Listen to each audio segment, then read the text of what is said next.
Hein, Tav, Shmini. Parachat Shmini, vous l'avez? Attention les miettes. Oh non, c'est dur. Ça va bien? C'est pas nous, c'est pas encore là. Mais comment on va faire hein? Qui va nettoyer tous les livres? Non, les livres. On vous croit pas? Oh non, je veux pas faire la bibliothèque. Non, les livres, les livres, faites très attention. Non, les miettes par terre, je m'en fiche. Alors, voilà, c'est les livres. Non, les livres, faites très attention. Vous me dites quand je commence. Hein. Alors, au début. Ah, Perek tête. Perek tête. C'est marqué, Vahi beyom hashmini, Kara Moshe l'Aaron ulbanav ulzeknei Israël. Moshe a appelé au 8e jour de l'inauguration, il a appelé le ministre Israël. Vayomer el Aaron, et il a dit à Aaron, Kar lecha egel ben bakar lechatat ve'aïl leola, amène tes korbanot à toi, amène les sacrifices que tu dois amener, mimim, ve'hakrev lifnei Hashem, et apporte-les devant Hashem. Ve'el bnei Israël, et au bnei Israël tedaber les morts, tu leur diras que chou seir izim lechatat, prenez seir izim lechatat, un chevreau lechatat, ve'egel et un veau, ve'keves et un mouton bnei shanat mimim laola, ve'shor ve'aïl le milouim, encore des sacrifices, les shlamim, pardon, l'izvoach lifnei Hashem, ou mincha blula bashemen, et aussi une offrande de farine, qui hayom Hashem, car aujourd'hui, Hachem, Nira Alechem, va vous apparaître. Et ici se pose une question. Donc on voit que concernant les Bnei Israël, il semblerait que pour qu'Hachem leur apparaisse, il a fallu qu'ils fassent des offrandes. Il a fallu qu'ils fassent des offrandes, d'accord? Je reprends. Donc pour les Bnei Israël, ils devaient amener Ki Hayom, car aujourd'hui, Hachem Nira Alechem, Hachem Nira va apparaître Alechem à vous. Et la question que je pose, c'est une question simple. Est-ce qu'Akadosh Baruch Hu a besoin pour leur apparaître qu'ils fassent des offrandes? Est-ce qu'Akadosh Baruch Hu a besoin des offrandes? Oui. Est-ce qu'il a besoin des offrandes? Il n'a pas besoin de nos offrandes. Et s'il veut apparaître, peut-il apparaître sans les offrandes? Évidemment que oui. On ne comprend pas quel est le sens de ces offrandes qu'il devait offrir pour qu'il leur apparaisse. Et effectivement, la paracha continue et elle dit Zeh hadavar asher tiva Hashem ta'asu. Vous faites ça. Regardez, c'est le pasuk Vav, plus loin. Vayomer Moshe Zeh hadavar asher tiva Hashem ta'asu. Cette chose-là que Hashem a ordonné, ta'asu, vous ferez. Vayera alechem kvod Hashem, et apparaîtra Hachem à vous. De nouveau, quoi est-il nécessaire de conditionner l'apparition d'Hachem à des offrandes ou des cadeaux? Ça paraît bizarre, ça paraît étonnant. Et jusqu'à la fin, beaucoup plus loin dans la paracha, regardez le pasuk Tetvav, Tetzain même, Vayakrev et haola. Et Aaron donc a approché Taola, Vaya Seha Kamishpat, et il a fait Kamishpat, comme ceux qui étaient Mishpat, qui étaient jugés. Bon, pas assez. Oui. Ici, on est pris dans une ambiguïté. Est-ce qu'il fallait qu'ils fassent des offrandes pour qu'Hachem leur apparaisse? Oui. Si c'est cela, pour quelle raison devait-il, pourquoi c'était conditionné? Mais le mot Kamishpat vient changer les choses un petit peu, en disant, ce qu'il fallait qu'il fasse, c'est qu'il le fasse précisément. Kamishpat, comme il faut. Or, comme il faut, c'est pas un complément circonstanciel de manière qui convient au fait que Hachem ait besoin de ces offrandes pour pouvoir apparaître. Oui, Kamishpat, c'est plutôt vous le ferez correctement. C'est ça, correctement. Vous connaissez ce que je vous ai raconté, la blague qu'on peut raconter 50 fois, oui, elle est toujours bonne. Hein. C'est le professeur qui a la chance d'avoir parmi ses élèves quelqu'un qui est devenu un virtuose du piano. Et que donc il est devenu tellement célèbre, ce virtuose-là, que il remplissait les salles. Et un jour, donc, il s'aperçoit qu'il est bissé, trissé. À la fin du spectacle, les gens l'applaudissaient sans arrêt et le faisaient revenir une fois, 2 fois, 3 fois, 4 fois, 5 fois. Et il s'apercevait aussi que son professeur, celui qui l'a formé, il était sur le côté gauche. Et lui, il entraînait naturellement les applaudissements. Et il a été applaudi à trompe. À la 8e fois, il a dit « Je suis très honoré d'être applaudi à ce point. Oui, je suis très honoré d'être applaudi à ce point. Mais je suis fatigué, je ne peux pas recommencer le morceau 8 fois d'affilée. Qu'est-ce que je... On ne peut pas. Merci beaucoup, mais je ne peux pas. » Et le professeur dans le coin qui lui dit « Tant que tu ne le joueras pas correctement, on te fera rejouer ce morceau. »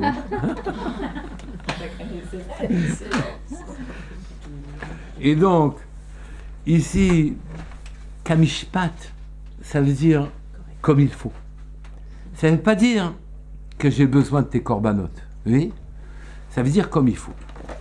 Et ici, on ne comprend pas ce que ça veut dire comme il faut. Mais est-ce que a-t-il besoin que beaucoup de conditions préalables pour apparaître?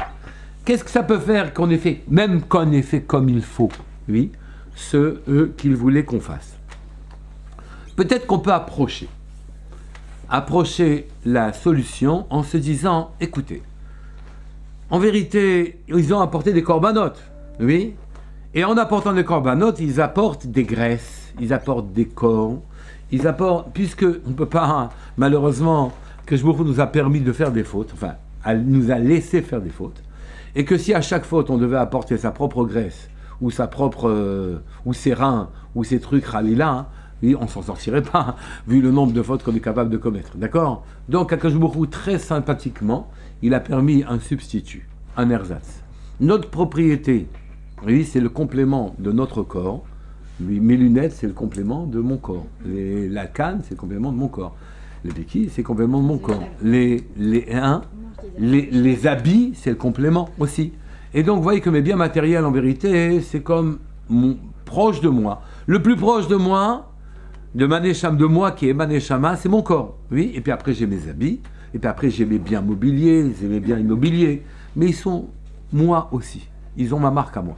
Donc, quand j'approche, quand on fait le sacrifice d'un korban devant Hachem, puisqu'on n'est pas capable de s'approcher soi-même, vu que le nombre de fois serait considérable et qu'il ne resterait pas grand-chose de nous au bout de très peu de temps, Akadosh a permis qu'on sacrifie nos animaux. D'accord? Mais nos animaux, ils ont du sang qui nous appartient. Ils ont des reins qui nous appartiennent, etc. Et on pourrait dire que, par exemple, Akadosh a dit, écoutez, vous n'êtes pas prêts, finalement, à me voir vous apparaître. Vous n'êtes pas prêts. Vous n'êtes pas prêts. Et que donc, je vais vous demander d'abandonner vos graisses, vous comprenez? Vous avez, comme on verra dans la paracha un peu plus loin, que les 2 enfants de Aaron vont être sacrifiés, Nadav et Avihu. Pourquoi? Pour avoir apporté un feu étranger, pour n'avoir pas respecté la procédure. Exactement. Oui, comme il faut, exactement. Et ils vont eux-mêmes mourir. Et on dit qu'ils ont été tirés par leurs habits. Et donc, s'ils ont été tirés par leurs habits, c'est que leurs habits ont été intacts, puisqu'un feu est descendu du ciel qui les a brûlés. Mais ce feu qui les a brûlés a quand même permis qu'on les tire par leurs habits. Si on les a tirés par leurs habits, ça veut dire que leurs habits étaient intacts. Et que donc ce qui a été brûlé, c'est la Neshama. Leur Neshama a été brûlé, ils ont été vidés de leur vitalité. On le voit clairement dans la paracha. Ils ont été tirés par les habits. D'accord? Donc ici, et pourquoi sont-ils morts? Réponse, ils ont approché un feu étranger. Et ça, ils sont venus avec une flamme étrangère. Flamme étrangère, oui, pas la peine de fustiger Nadav et Avihu, car nous avons tous des feux étrangers. On aime, alors ça commence le plus bas dans l'échelle, c'est la pétanque, oui. Et puis vous montez les voitures, les télés, les ordinateurs, la technologie, puis vous montez. Vous avez les appétits de toutes sortes, etc. Des feux étrangers qui brûlent en nous, d'accord? Les feux étrangers, on en a plein. Hein, oui. Et qu'est-ce que ça amasse, le feu? Nous, on croit que ça brûle les graisses. Pas du tout. Ça les accumule. Oui. On devient lourd, graisseux, feignant, fatigué. Oui. Et donc, on dit, si jamais on pourrait dire que je aurait dit, écoutez, amenez-moi ces corbanotes. C'est un peu vous que vous sacrifiez maintenant. Vos graisses, vos feux étrangers, vos appétits, tout ça. Amenez-les. De manière qu'au moins, il y ait un ersatz de consommation de vos graisses étrangères à la Avodat Hashem. D'accord? Comment on brûle un peu? Au moins, on aurait pu regarder les choses comme ça. D'accord? Et donc, ça nous expliquerait que si on fait un début de travail sur nous, Akadosh Baruch Hu, à ce moment-là, vient et nous apparaît. Cependant, ça ne colle pas encore bien avec comme il faut. Oui? Akadosh Baruch Hu était très macpide qu'on fasse les choses comme il faut. Ce qu'on attend de nous, c'est le comme il faut. Et nous, on ne veut pas faire les choses comme il faut. Moi, ce qui compte, c'est le cœur. Oui? Le cœur. Vous savez pourquoi on se tape sur le cœur quand on fait vidouille? Hein? Parce qu'on faut des fois par le cœur. Faites par le cœur. Ou bien, on tasse un peu pour pouvoir en faire encore quelques-unes. Des fois. Et donc, ici, le cœur, il est là, il faut, on ne sait plus où on en est. Ici, ce qu'on cherche, c'est un comme il faut. Mais pourquoi on a besoin que ce soit comme il faut? Pourquoi on a besoin que ce soit comme il faut? Que je ne peux pas s'accommoder. Tu l'as plus près, pour nous préparer à nous. Bah oui. Quoi nous préparer à nous? Pourquoi Bah, je suis prêt, quoi. Je veux. Bah, ça va? C'est la Avoda, c'est pour être hein? soumis. Hein? Pour être soumis. Ouais, bah je suis soumis. Qu'est-ce qu'il y a? Bah non.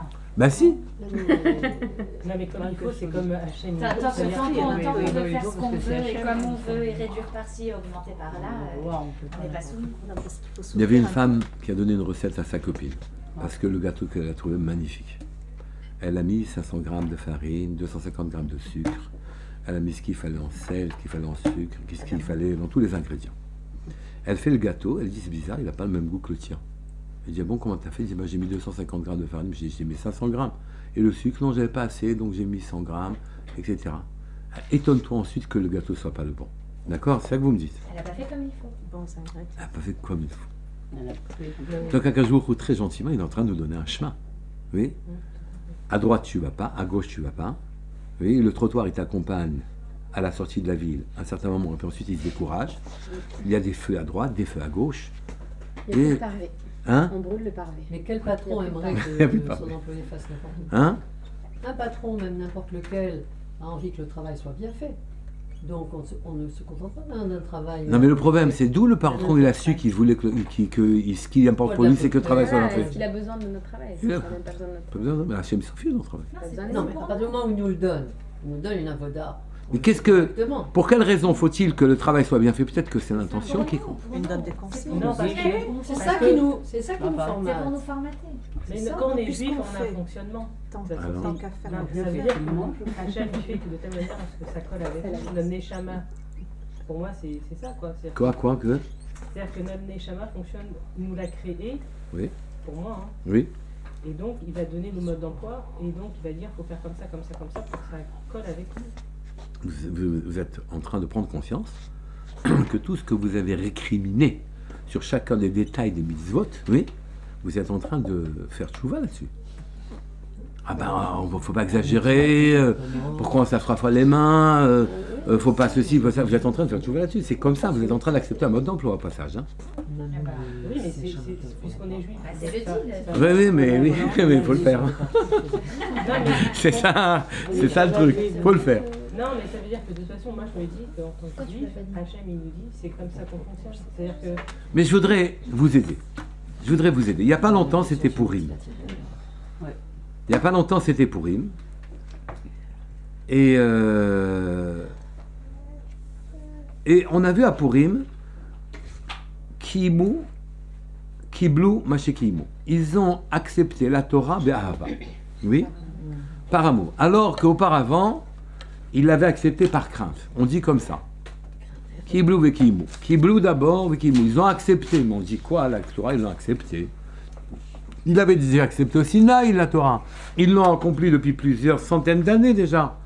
Pourquoi on dit qu'ils l'ont accepté à Purim? Alors on dit non, ils l'ont accepté à Purim par amour, dans la joie, une véritable acceptation, tandis que au Sinaï, ils avaient été contraints. On demande contraints par quoi? Eh bien, Akadosh Baruch Hu leur a dit, je retourne la montagne, Kegigit comme une marmite, sur vous, vous acceptez la Torah, ça va? Oui, vous acceptez pas la Torah, Sham Tehe Kuvuratrem. Là sera votre tombeau. Il n'y a pas de problème. Oui, et donc effectivement, ça s'appelle une contrainte, pas moyen de dire autrement, d'accord? Et donc sous-entendu, tandis qu'à Purim, Baruch Hashem, on a vu comment ça s'est bien passé, etc. Et donc là, ils ont accepté la Torah, Ahava Besimcha. Je vous pose la question, à Purim, il y avait un décret d'extermination contre nous, oui? Où tu as vu qu'ici tu acceptes la Torah Ahava? Si tu n'acceptes pas de prendre le bon chemin, oui, si jamais tu fais pas tchouva, si jamais tu ne jeûnes pas pendant 3 jours, si jamais tu n'aides pas Esther, tu acceptes pas ce qui se passe, oui, alors à ce moment-là, le décret d'extermination va être appliqué. Ou vous voyez qu'il n'y a pas eu cette fois-ci, encore une fois, un Yom, une puissance qui est venue s'exercer sur nous. Ou vous voyez que c'est Be'ahava, ici. Peut-être parce qu'on était solidaires, donc c'est par amour. Il n'y a pas solidarité, c'est. Non, c'est-à-dire que le fait qu'on a été solidaires, ça fait des liens. D'abord, pourquoi on était solidaires? Avec qui? Avec Esther? Ouais. Non. D'accord. Non, c'est-à-dire qu'après, ça crée un lien entre. Non. Avec Israël, non. Non. Donc il y a un gros problème. Il y a un gros problème. Comment expliquer qu'on ait accepté la Torah Be'ahava pour Purim? Qu'est-ce que ça a eu de particularité? C'est qu'en vérité, à Purim, on a vu se profiler la providence divine dans chaque détail. Ça a commencé qu'ils ont assisté, ils ont accepté Achashverosh, là son festin. Ils ont accepté de voir Achashverosh se vêtir des habits du Kohen Gadol, qui étaient luxueux. Ils ont accepté de boire dans les kelim, dans les verres du vin kasher. Hein. Attention, hein, du vin kasher. Dans les verres, dans les récipients du Beit HaMikdash, ils ont fauté. Oui. Et le décret d'extermination a été signé par Achashverosh. Oui. Haman a payé une somme colossale pour exterminer tous les Juifs à Achashverosh. Et donc, effectivement, un décret a été signé qui devait exterminer à une date précise, qui devait exterminer les Juifs. Et on voit que parallèlement, Vashti, qui était la véritable prince, la noble, elle était fille de roi, tandis que l'autre était un écuyer, en tant qu'Achashverosh était un écuyer. Elle se fait offenser, on lui fait une proposition malsaine, elle refuse, elle meurt. En même temps que le décret d'extermination contre les Juifs va être signé, en même temps, une femme qui s'appelle Esther est en train de monter. On voit la descente de Vashti, la montée d'Esther. Oui. Puis le décret va s'appliquer, les Juifs vont être condamnés. On voit Mordechai s'appliquer à ne rien faire qui arrange l'affaire, oui, à contrarier sans arrêt Haman, à lui faire honte chaque fois qu'il pouvait, et alors que Haman avait entre les mains le destin des Juifs. Et on voit l'étoile de Haman monter et l'étoile de Mordechai monter aussi en même temps. Oui. On voit que Haman veut tuer Mordechai, qu'il va proposer ça au roi, et que le roi avait lu la veille qu'un juif l'avait sauvé d'un complot, et donc il lui dit qu'est-ce qu'on fait pour féliciter ce juif? Il pense que c'est de lui qu'on parle. Qu'est-ce qu'on fait pour féliciter celui qui a sauvé le roi? Il pense, Haman, que c'est de lui qu'on parle, et il donne, avec faste, un comportement qu'on doit appliquer à un héros du royaume. Et c'est lui qui va tirer, Haman, qui veut exterminer, qui tire le cheval de Mordechai, qui est le cheval du roi, etc. Et bon, après, les enfants vous diront que sa femme, Zeresh, elle a vidé un pot de chambre sur sa tête, en croyant que c'était Mordechai qui tirait le... Bon, après, il y a eu des problèmes de Shlom Bayit chez Haman. On voit ici la providence, à la fois amener les Juifs à leur perte, et en même temps se déployer une providence parallèle qui de détail en détail, oui, amène les Juifs à leur sauvetage. Et Haman à sa perte. Ici, on voit que toutes les péripéties de l'existence sont maîtrisées avec une perfection absolue. Une perfection absolue. Et que donc, Akadosh Baruch Hu intervient dans le monde en miroir de notre comportement, mais de manière parfaite, de manière incroyable, de manière avec une précision millimétrée, oui, même mieux que millimétrée, d'accord?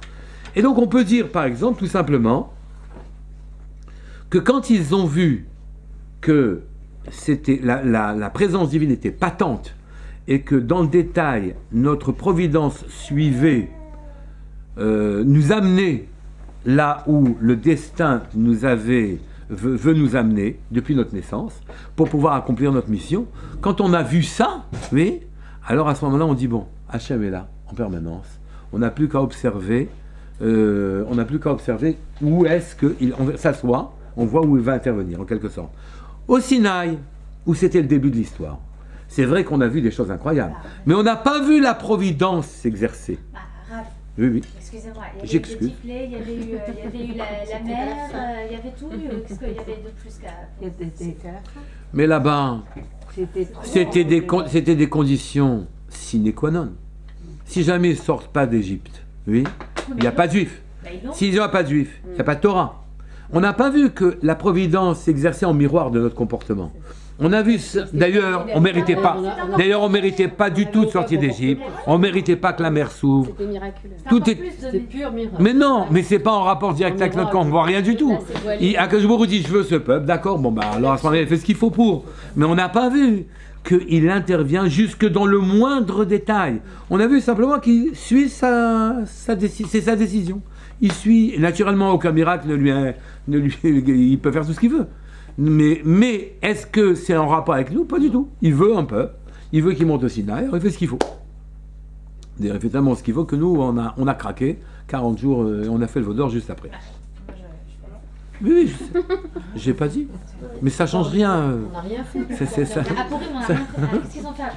Eh ben, Esther, elle montait. Tout est voilé, Hachem était caché. Alors, il y avait le mérite de qui? à Purim, mérite de Mordechai et d'Esther. Et Mordechai, on est entre deux. Quoi, on est entre deux? Mais parce qu'on lui reproche de nous avoir mis en danger, etc. Qui Même si, non, mais je suis d'accord, on est d'accord. Ravel va vous manquer, Joël. Non, mais... Alors? T'as dit quoi? J'ai dit que après tu vas vraiment beaucoup lui manquer parce que. Non mais continue, j'aime bien le son. Allez-y. Non, vous comprenez ce que je dis de tout. Mais bien sûr que je comprends ce que je dis. Mais ça change rien. Bien sûr que je comprends. Ici, si vous voulez, la providence, comme elle s'est exercée au Sinaï, n'était pas une leçon pour nous. On voyait simplement un roi exercer sa toute-puissance. Et au moment de traverser la mer, on a dit comment on fait? On a dit taisez-vous, passez. Point. Avance. C'est tout.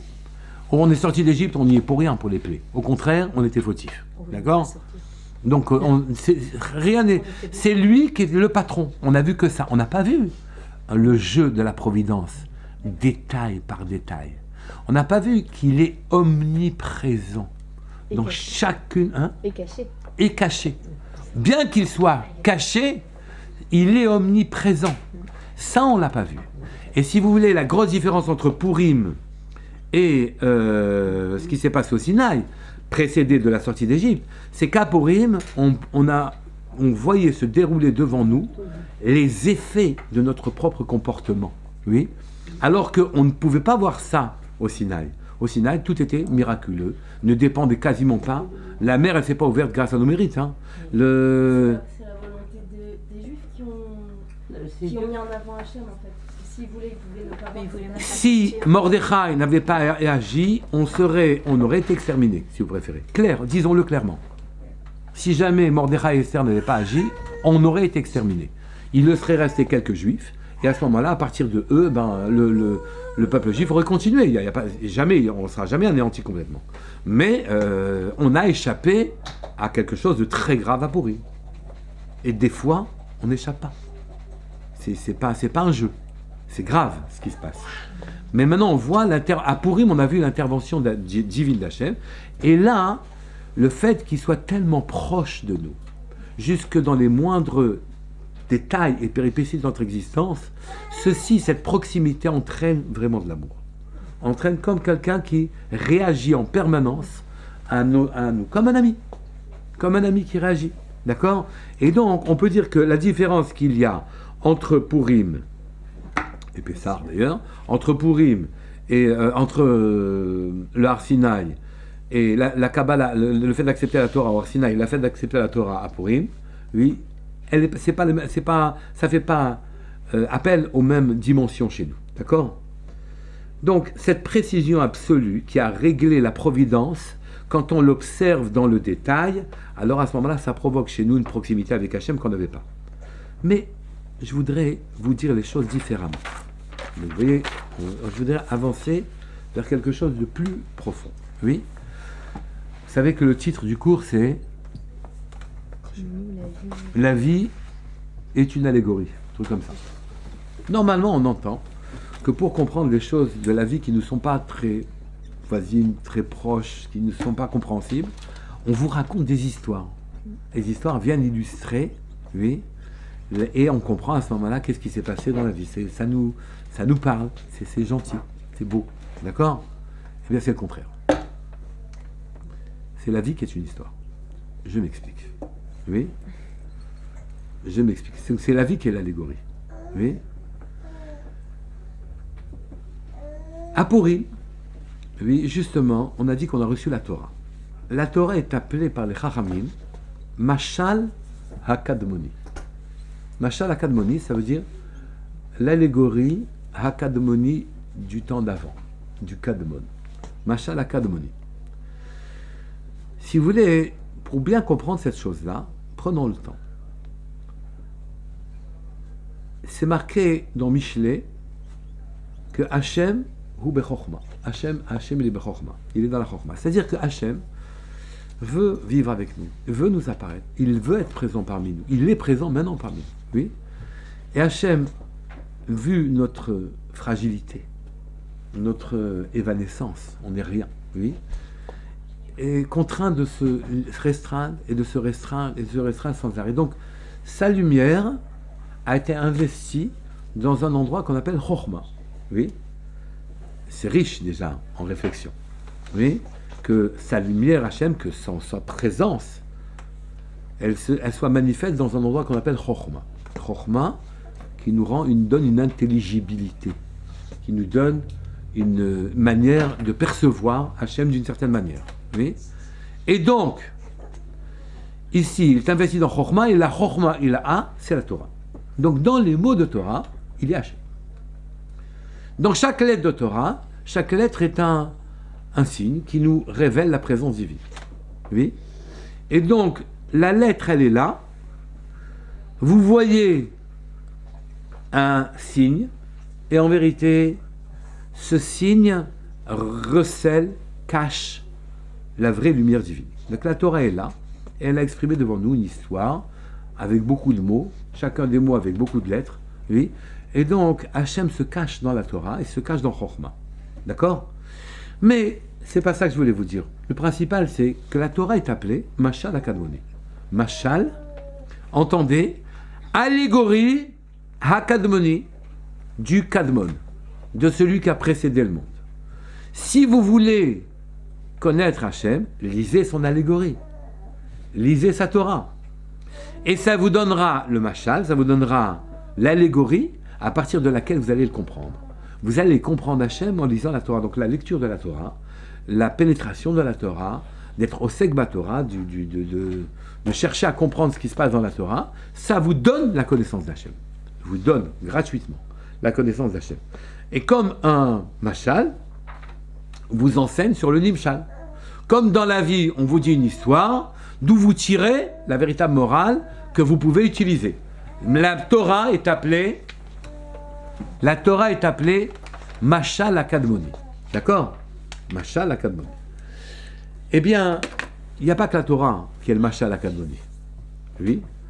Chacun de nos gestes et de nos actes, chacune de nos mitzvot, excusez-moi, chacune de nos mitzvot, qui a été définie d'ailleurs par la Torah, elle-même est la manœuvre, le levier par lequel vous allez faire descendre sur terre Hachem. Et si jamais vous n'employez pas le levier, Hachem ne descend pas sur terre. C'est un levier, littéralement un levier. Avec la Torah, vous avez les leviers dans les mains. Imaginez qu'un enfant vous dise « Moi, j'ai conduit la voiture aujourd'hui. » Il dit « Tu as conduit la voiture ? Mais c'est pas possible. Qu'est-ce que tu as fait ?» Il dit « J'ai bougé le volant, j'ai bougé le levier de vitesse. La voiture, elle a avancé. » Ben non, elle n'a pas avancé. Oui. Si vous voulez, sur terre, les choses ne bougent pas. Vous montrez les clés au gosse, mais les clés sont là. Elle n'a pas bougé la voiture. Il dit, mais non, mais j'ai conduit la voiture, qu'est-ce que tu fais toi d'habitude? Tu tournes le volant, tu mets le levier de vitesse, tu allumes et ça part, oui. Donc j'ai allumé, j'ai fait le levier de vitesse, j'ai tout fait, j'ai conduit la voiture. Il n'a pas conduit la voiture. La voiture, elle est restée à sa place. Conduire la voiture, il faut des clés. C'est quoi des clés? Dans la parachate précédente, parachate Vaïkra, oui, ou bien la parachate Sav, j'ai oublié, oui, c'est marqué, je vous cite le pasouk,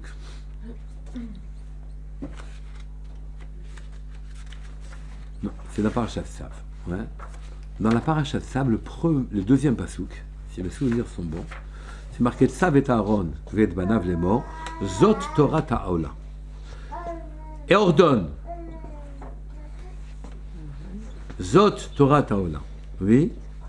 Ceci est la Torah, l'enseignement concernant le Ola. Concernant le Ola. Oui. Hi Haola, pardon. Hi Haola al-Mugda.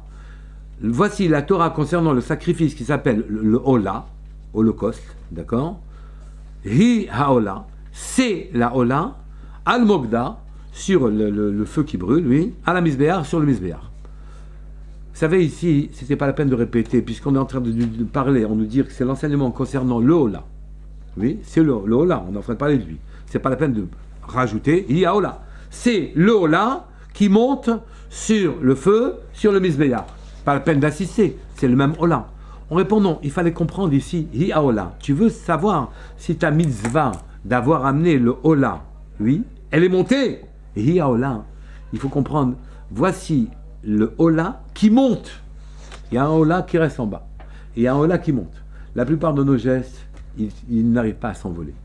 Ils restent sur terre. Ils n'ont aucune espèce d'importance ni d'influence. Ils ne fonctionnent littéralement pas, ou plutôt ils fonctionnent sur terre. On peut casser du bois, on peut fabriquer un meuble, mais on ne peut pas inventer un homme. On ne peut pas provoquer un événement. Tout vient d'en haut. D'accord? Comment arriver à faire Ola et Hi à Ola? C'est le Ola qui monte, le sacrifice qui est accepté, celui qui monte. Il est Al-Mogda, Al-Misbéar. Oui, Al-Mogda, il est plein de flammes sur le feu. Vous faites le geste de mitzvah avec enthousiasme, avec itlahavut, avec amour. Et Al-Misbéar, c'est quoi? Eh bien, c'est pas suffisant. Il faut le faire avec crainte.